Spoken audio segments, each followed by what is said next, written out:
플레이어들의 실시간 위치, 맥바, 속도 이런 것들까지 전부 디텍션을 해가지고 기본적으로는 이제 코치나 이런 쪽에 데이터로 활용이 되겠지만 여기서 다이나믹하게 움직이는 데이터들을 시청자에게 제공을 해줌으로 인해서 그냥 화면을 보는 것과는 좀 다른 재미를 느끼게 해주는 그런 시도도 있고요.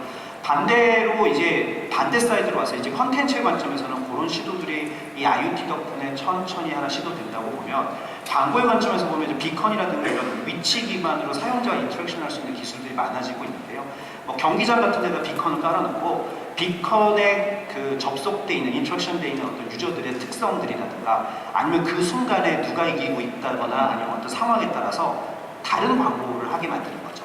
그래서 실시간성이라든가 즉흥성이라든가 상황성에 맞는 광고들을 굉장히 파편화된 채널들을 통해서 할 수 있는 이런 시도들이 실제로 이루어지고 있습니다. 결국은 그 얘기는 지금 현재의 방송 체계 내에서는 불가능하다 이렇게 할 수 있겠네요. 그걸 이제 만드는 플레이어가 나온다면, 어차피 이제 방송이라는 거는 기존에 이제 큰 미디어들이 갖고 있는 어떤 속성을 갖고 있기 때문에 이런 기술들을 차용을 해서 기존에 있는 것들을 어떻게 조금씩 혁신적인 시도를 해보느냐. 물론 모든 것이 이제 성공하지는 않겠죠. 근데 OTT라든가 BOD 같은 것들도 사실 초기에는 성공할 수 있는 모델은 아니었거든요. 네, 중요한 대목이에요. 웹툰 시장 아까 얘기하셨을 때 제가 제일 궁금한 건 이런 거거든요. 그러니까 이게 웹툰의 얘가 어떤 의미냐 그러면, 기존 사업자가, 네이버라고 하는 기존 사업자가 새로운 영역에 있는 서비스를 10년 동안 기다려주면서 발전시켜낸 모델이에요. 그게 어떻게 가능해졌던 거죠? 통상적으로 어느 기업이 10년을 기다려주지는 않아요, 이게. 글쎄요. 저는 네이버라는 회사, 이제 제가 조 박사님과 비슷한 생각으로 여러 사람 이제 얘기를 들어봤어요. 그랬더니 그러더라고요. 아까 이제 저는 발표 중에는 경영진의 인내라고 이제 얘기를 했었지만, 실제로 네이버는 없던 검색 광고라는 광고 시장을 만들어서 실제로 굉장히 이윤을 많이 내는 기업이에요. 인기가 많았다. 그렇죠. 구글처럼. 그리고 그런 것들에 의해서 사실 웹툰이 이용자를 모으기 위해서 디스플레이 광고를 조금 안 한다고 해도 그래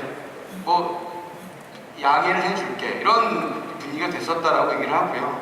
다만 12년 이후로 이제 수익 모델을 이제 찾기 위해서 간절하게 노력을 하는 시점은 마찬가지로 네이버가 그런 정점을 지나서 약간 수익의 압박을 받는 그런 시점과 연결이 되어 있는 부분들이 있는데, 결국은 어떤 생태계를 만들어서 하는 데까지 걸리는 시간들이 생각보다 참 길구나라는 것들을 웹툰을 공부하면서 느낄 수 있었고, 그 과정을 버텨낼 수 있는 다른 수익 모델들이 좀 필요하다라는 것들이 좀 중요할 것 같습니다. 마지막으로 위수석 심사역 얘기를 좀 들어봐야 될 것 같은데요.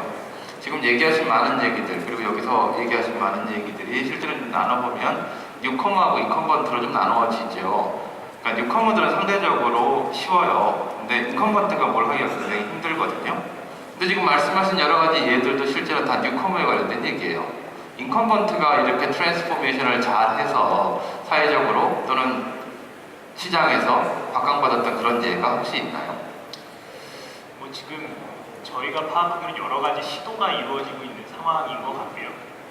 특히 이제 미국 같은 경우에는 아무래도 기업의 전략적인 인수나 합병이라든가 이런 활동들이 활발하기 때문에 조금 더 본격적으로 이루어지고 있는 것 같습니다. 실제로 지금 잘 아시는 뉴욕타임즈 혁신 보고서 같은 경우도 그런 어떤 신문 쪽의 노력의 결과인 것 같고요.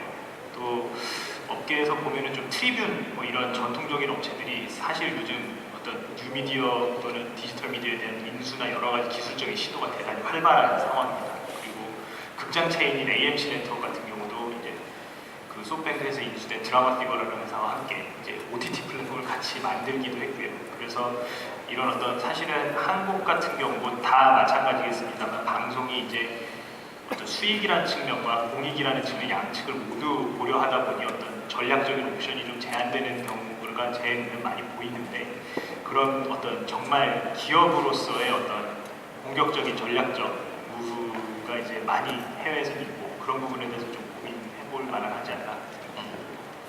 항상 이 대목이 되면 다들 두리뭉술 하시긴 해요. 일단 1부가 끝났습니다. 들어서 아시겠지만 7분의 얘기를 진지하게 들었고요. 단 여기서 조심하셔야 될 부분은 각자가 바라보는 서 있는 인더스트리에서 바라본 방송 시장이에요.